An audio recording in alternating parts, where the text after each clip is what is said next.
Well, the first question is how you feel when you hear this word, Nomomania.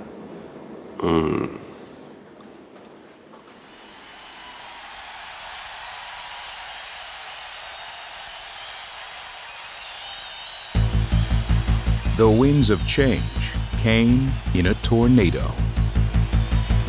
Today it is my great pleasure to warmly welcome Mr. Nomo. For 30 years, a mutual understanding between two leagues kept Japan's brightest from facing baseball's best. Swinging and strikes out. That's as good as it gets. By his success, he opened the doors for future Japanese players. He's had 50 strikeouts in 4 games to surpass Sandy Koufax. To see the Nomomania throughout the season, every ballpark we went to, the press, the fans, everybody wanted to see Nomo. Everybody wanted a piece of Nomo.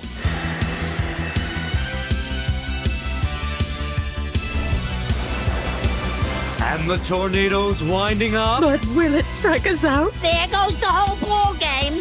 Hideo Nomo, with all of Japan's eyes on him, as well as the folks here at Dodger Stadium. A contract loophole, a league in crisis, and a maverick right-hander set the stage for a global sensation that changed the game forever. The story of Nomomania.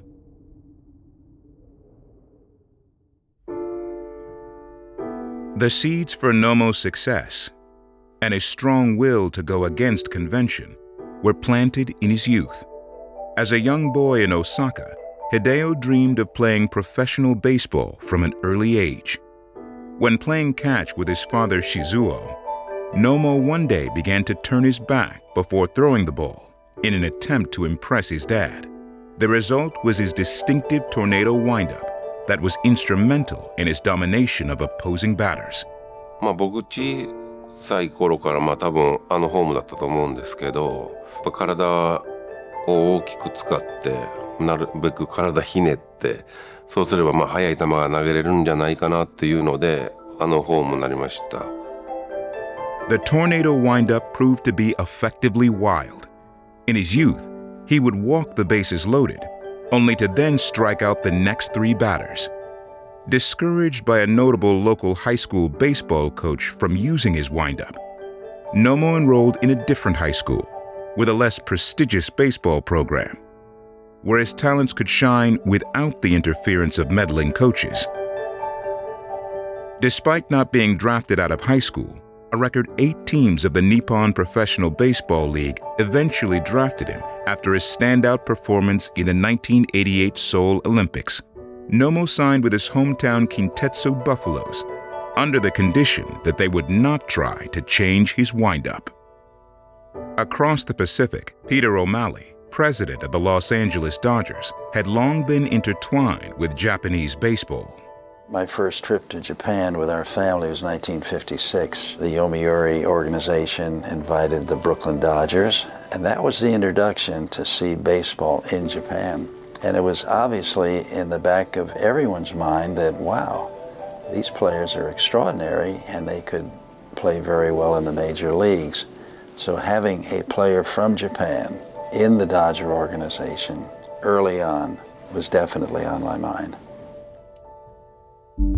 Years after O'Malley's impactful visit, Nomo dominated the Nippon Professional Baseball League, winning Rookie of the Year, MVP, and the Sawamura Award, given to the league's best pitcher during his time with the Kintetsu Buffaloes.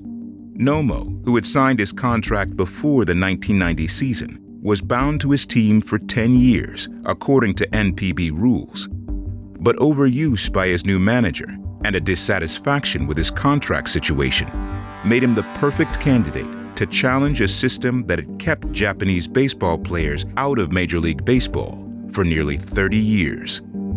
So I think people have to remember about Hideo Nomo is that he opened a door that everybody just assumed had been locked. Masanori Murakami pitched parts of 2 years for the Giants in the 60s, but then he returned to Japan because of a contract dispute. That led to the working agreement between the two leagues, which basically shut down the Trans-Pacific exchange of players. That wasn't until Nomo and his representation found a loophole in his contract the retirement clause that gave him a path to go to Major League Baseball.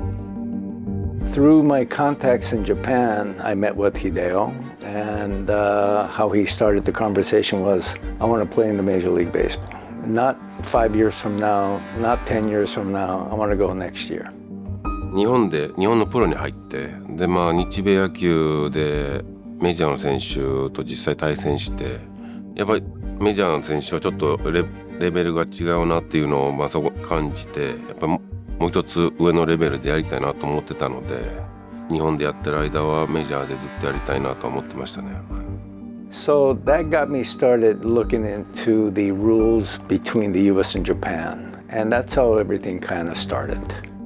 What Nomura discovered was the voluntary retirement clause, a loophole that allowed retired players to sign with any team they wished. But there was a catch. NPB players could only retire with their team's permission. If the Buffaloes caught wind of Nomo's desire to play in the U.S., they would not grant him retirement. Nomura explained that the only way to receive his voluntary retirement would be to convince the team management that it was their idea. The only way to get him retired was my plan to kind of piss off the club. And in order to do that back then was to demand high money, not to sign, and especially he had 6 years to go on his free agency. We wanted a 6-year guaranteed contract. My first negotiation, I was kicked out of the room. And we just kept knocking, and one day it came that they really got pissed off and they finally said, either sign this or we're gonna retire you. And Hideo came running down out of the elevator, I still remember. He says, we did it. I said, what happened? He says, yeah, he got really mad and he said, either you sign this contract or we're gonna retire you. And I said, I'll retire.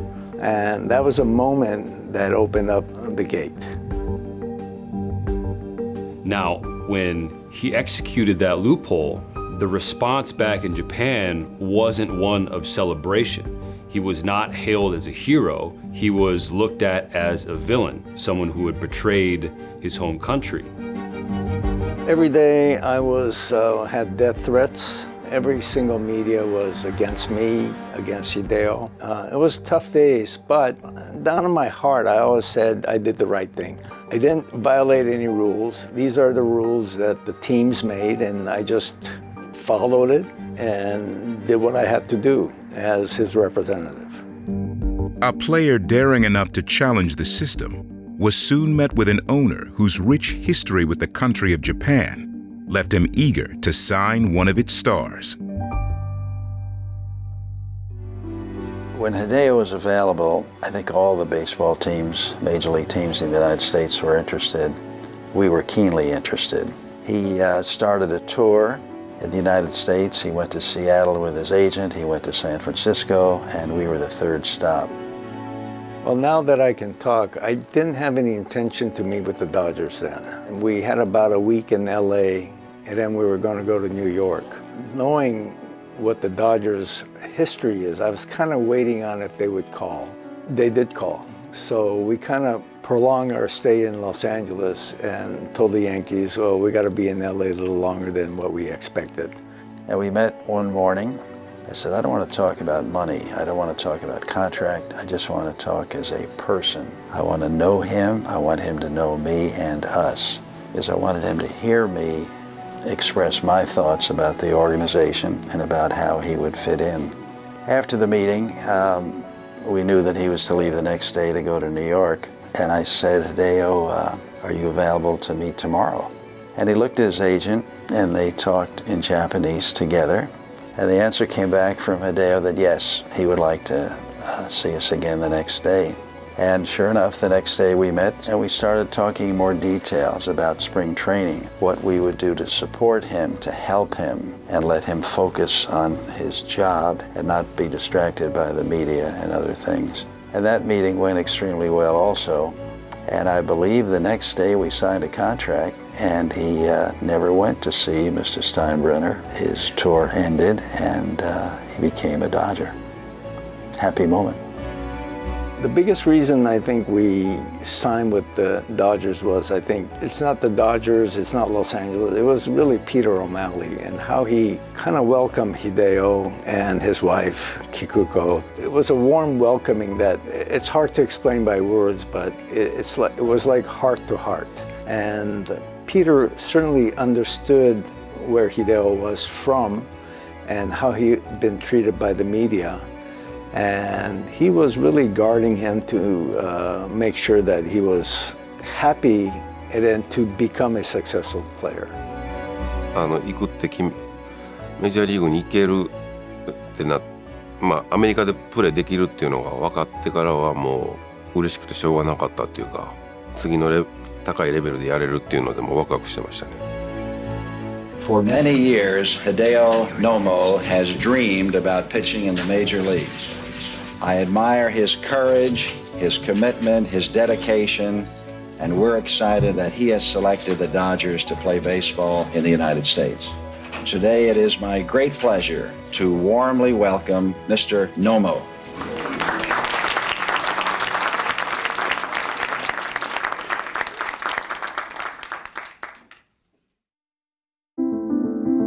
Due to the ongoing player strike, Nomo signed a minor league contract with a $2 million bonus and reported to Vero Beach for spring training, and the media attention soon followed.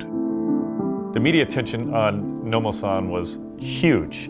I'll never forget when he showed up at Dodgertown, which is where we had spring training in Vero Beach, Florida. We were waiting for him, and we didn't know what the arrival was going to be like, but there was probably at that time 50 to 75 Japanese media members waiting at Dodgertown over in the residences where he was pulling in, and he saw that all these Japanese media members were waiting. Well, they grabbed their cameras and they started running after him, and he had instructed the driver just to keep driving in circles around the residences until finally all of the reporters and cameramen had just dropped off. That was the first time we noticed the attention that he was going to have.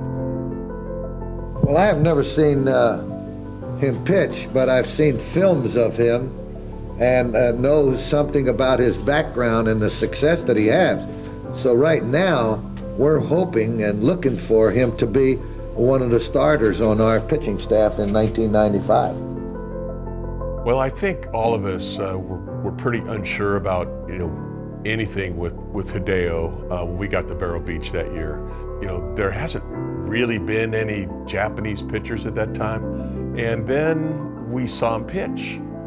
And the first time we saw him pitch, we're like, oh, wait a minute, this guy's really good. We weren't quite expecting that. And we said, well, it's spring training, he's in good shape, and he's got something to prove. And then as the game started in spring training, he was even better, and he got better, and he got better, and he got better. It was unbelievable. I mean, you looked at him, some of those games, you go, I don't know how anybody hits this guy. He started out in spring training. I remember we were playing, I think it was the Yankees in Fort Lauderdale, and he goes out to the mound and he's just blowing away players who had never seen him. And the media director for the Yankees came up to me and said, the boss wants to see you. And I said, Steinbrenner? And he said, yeah. He said, I'll take you down to his box. And I'd never met George, but I go down to his box and I open it up and he says, real quick, who is this guy? Where'd you get him? And I said, that's Hideo Nomo, and we actually, signed him from the NPB. He was a player in Japan. You signed him? Yeah. As a free agent? Yeah. Okay, get out of here. And that was it. The uncertainty of the season came to an end when the strike ended on April 2nd, 1995. It was decided that a 144-game season would begin on April 25th.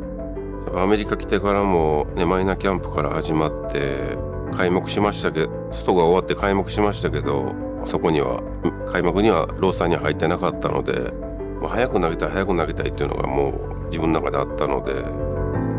After a tune-up start with the Bakersfield Blaze, it was announced that Nomo's next start would be with the Dodgers against the Giants on May 2nd. We are very pleased, we are very proud to have Hideo Nomo start Tuesday afternoon's game for the Dodgers in San Francisco.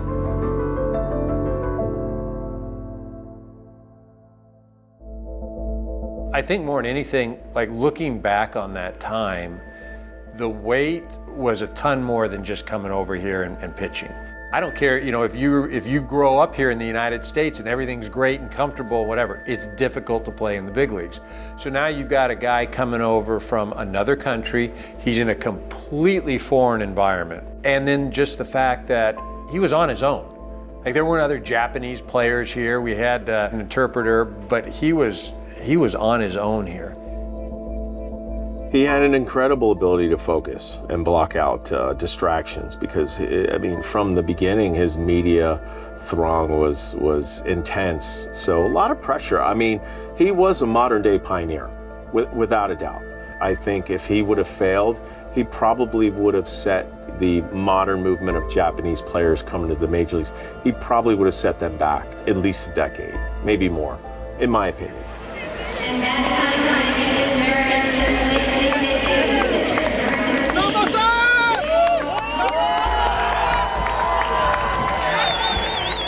As Nomo was set to make his highly anticipated debut on May 2nd, 1995, fans and players alike didn't know what to expect. As long as he don't put it right here, because I'm going to lose it. I'm going to hit it right out the ballpark. Okay. So he can throw everything else, but he put it in the wrong spot, I'm going to hit it out of the ballpark. And when the tornado touched down at windy Candlestick Park, baseball would never be the same.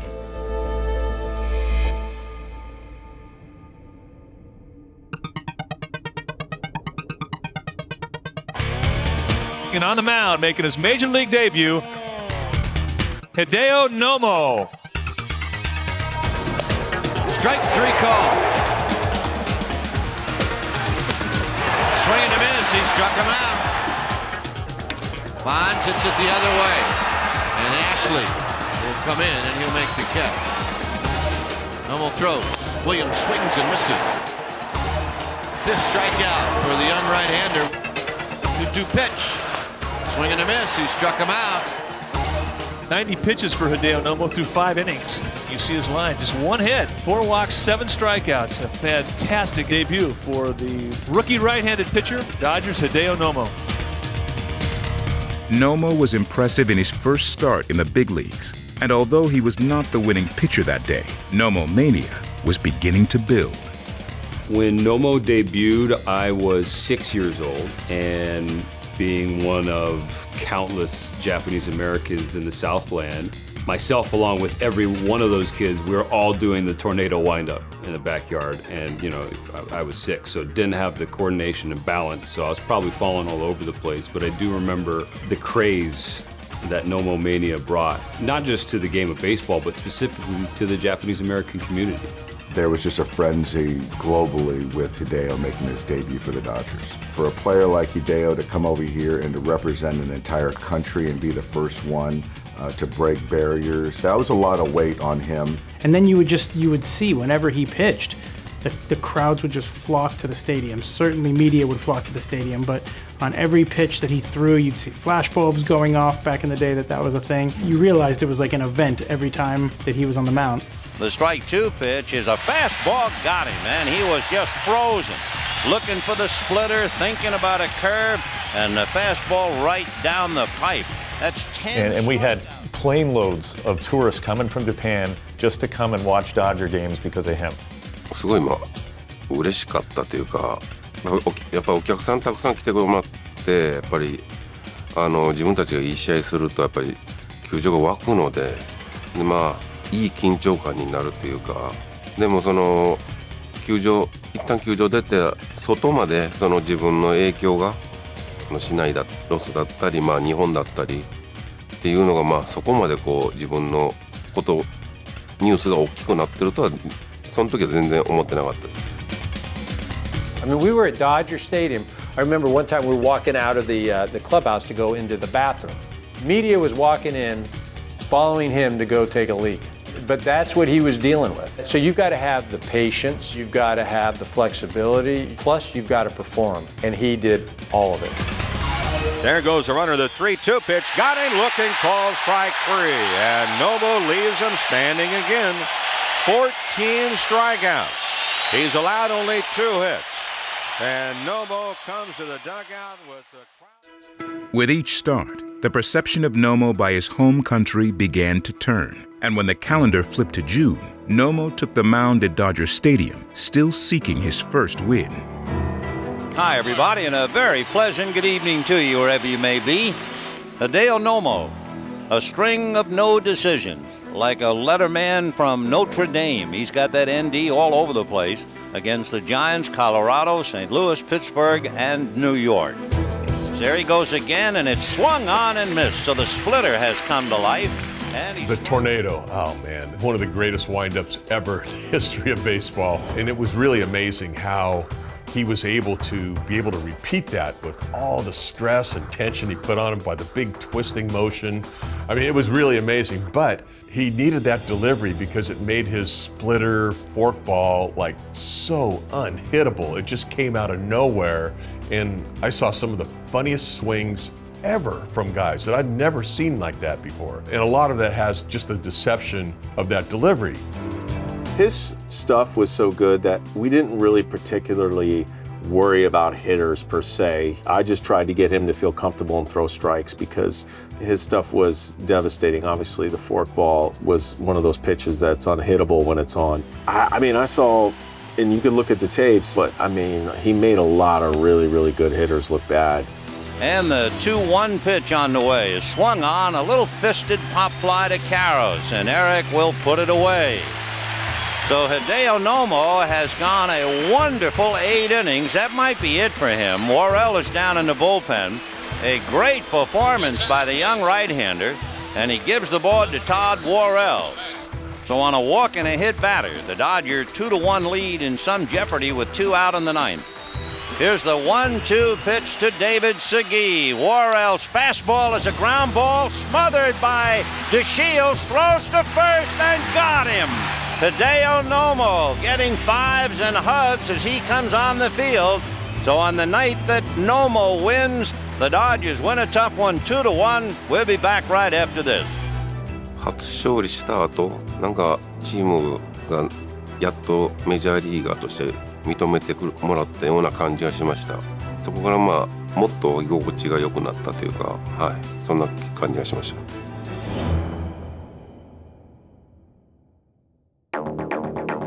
With his first major league victory, the tornado was out in full force. Until his first win, he was still very skeptical by the media, even though he was pitching well. And after his first win, I mean, the whole country turned and treated him as a hero. And with All-Star coming up, it just exploded. Here's the 1-2 pitch on the way. Nomo deals, splitter, got him swinging. That's the 3rd time he has struck out Vinny. 今までアマチュアから日本のプロからやってきた自分のスタイルをメジャーリーグで出すっていうなんかそういうふうに思ってたので、それ自分のスタイルで、毎試合勝ちたいなとはもうすごい思ってましたね。I mean, Mark Guthrie, who was in the bullpen, would always have this funny saying. He said, "Oh, it's tornado time." He goes, "Might as well just go home." He goes, "You're not going to need the bullpen tonight."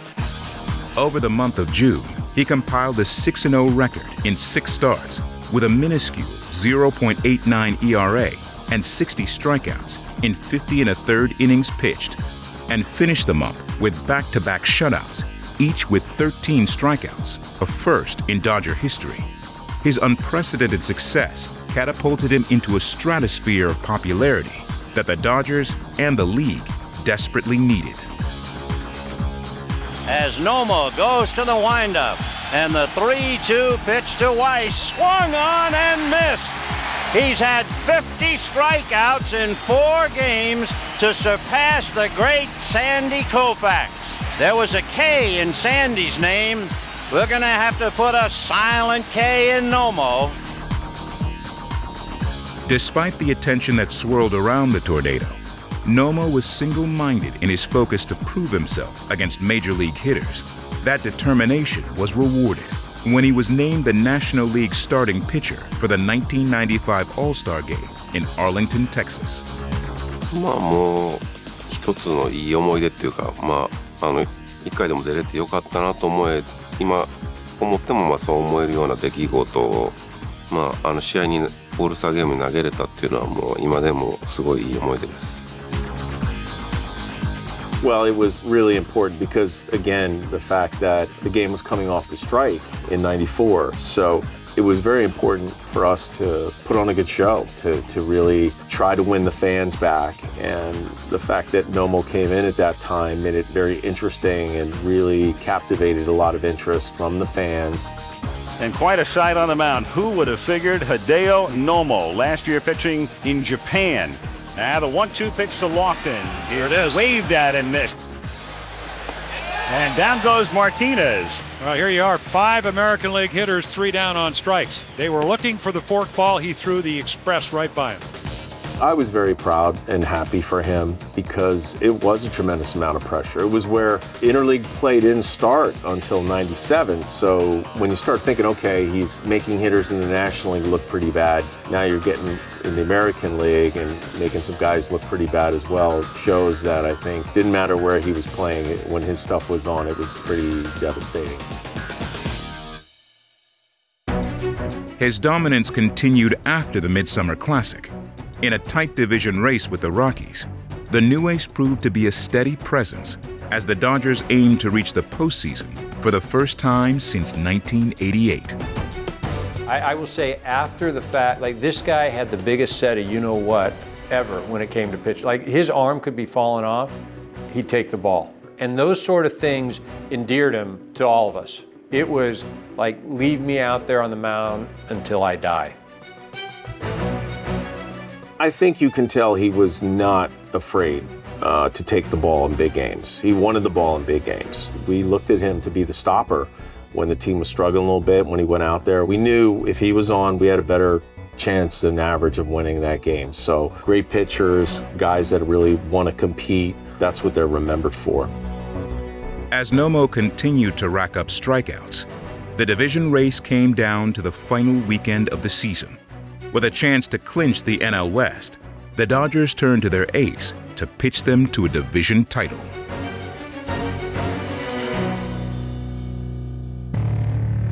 Isn't it interesting?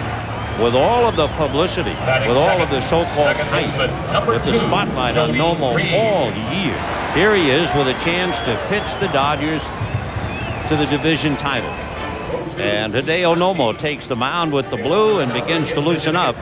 Well, we'll see about him tonight. That takes care with the fork ball. Chased a bad ball, did Nieves, and he strikes out. So Nomo picks up 3 strikeouts in 4 outs. That's 5 strikeouts for Hideo in 2 1/3 innings. So he struck out 5 of the 7 outs. So 3 on, 2 out, 1-1 tie, 6th inning, and here's Nieves. Jody Reed at third, Tony Gwynn at second, Scott Livingston at first. 2 men out, bottom of the 6th inning. Nieves probably has more power than anyone in the Padres organization, and Nomo trying to put him away and keep the game even. Crucial moment in the Dodger season. Now the 0-2 pitch. He got him swinging. 9 strikeouts for Nomo.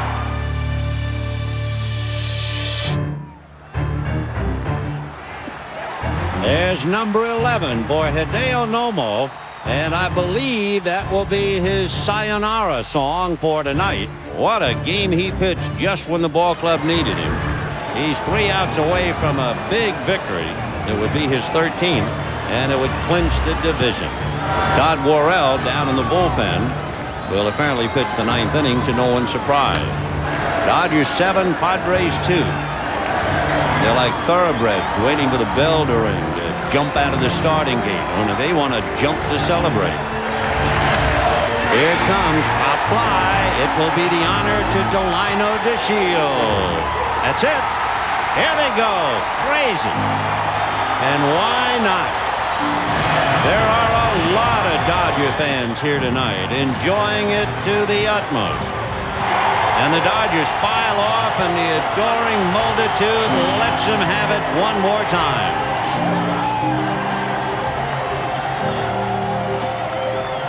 But I'm going to tell you something. Hideo Nomo won my 1,500th victory, and then he won one of the biggest games of my life today. What a great performance he put on tonight. You know, this guy is such a tremendous competitor and a winner. He really arose to the occasion. He knew how big his game was, and buddy, he did it. With his first major league season in the books, the Baseball Writers Association of America named Nomo the 1995 Rookie of the Year, the fourth consecutive Dodger to win the award. His award-winning season now proved that Japan's brightest could compete in the big leagues. So keeping in mind how Nomo was looked at when he initially made the jump, right? When people looked at him as a villain, and then you play out that season, he wins Rookie of the Year, he starts the All-Star game, he has really an unbelievable amount of success. That totally turned the narrative upside down on his head, and he became this global sensation, this superstar, this internationally beloved figure in baseball. Hideo Nomo changed baseball because he was a pioneer, a modern-day pioneer at a time where in Japan, players were not seen as major league players. We knew they had talent, but it would have taken someone special to bridge that gap and step out of his comfort zone and take a risk, and he did. Every Japanese player that has come to the major leagues and has been successful owes Hideo Nomo a debt of gratitude. He opened the door. He was the pioneer. Thank goodness he was a success, making it easier for others to follow him. And I don't think he's really gotten the credit for being that pioneer, but I'm extremely happy that the Dodgers today have that talent from Japan. もう本当に尊敬の、もともと本当にこうすごいっていうのは思ってましたけど、ますますこう自分が1年目を経験してその凄さが本当にこう実感したといいますか、もし自分がそうだったらこのシーズンちゃんと過ごせてるのかなっていうのはすごく思いました。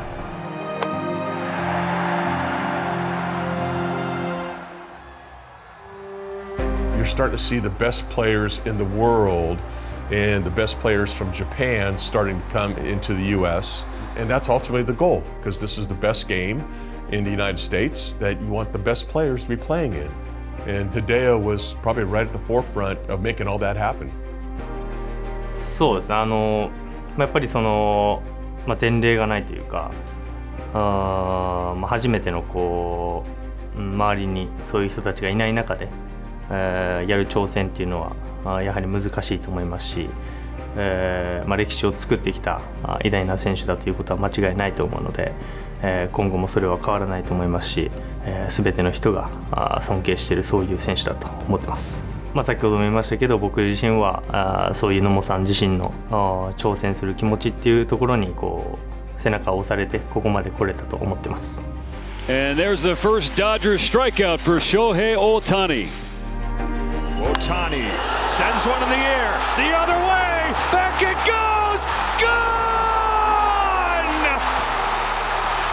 One of a kind player, one of a kind season. Shohei Ohtani starts the 50-50 club. Nomo. Nomo, there you go. Beautiful. Beautiful. Right. 球場で本当に応援してくれたファンの人にはもう今となってはもっと感謝してるっていうか、すごい自分自身も本当ね、マウンド上でエキサイトしてましたし、一つ一つのプレーでこう、球場があんなに沸くっていう経験もね、なかなかできないですし。Boy, they are going wild for Nomo. 本当球場に応援に来てた人たち、もう本当に感謝してますね。Now I want you to say this. I want you to learn how to say this. Say I bleed Dodger blue. That's great. Much like the force of nature that earned him his nickname, Hideo Nomo was inevitable. His willingness to go against the system, his unwillingness to change his windup, and his determination to succeed proved to be unstoppable. With his historic rookie season, the tornado blew hitters away, changed the game of baseball and cleared a path for other Japanese stars to follow.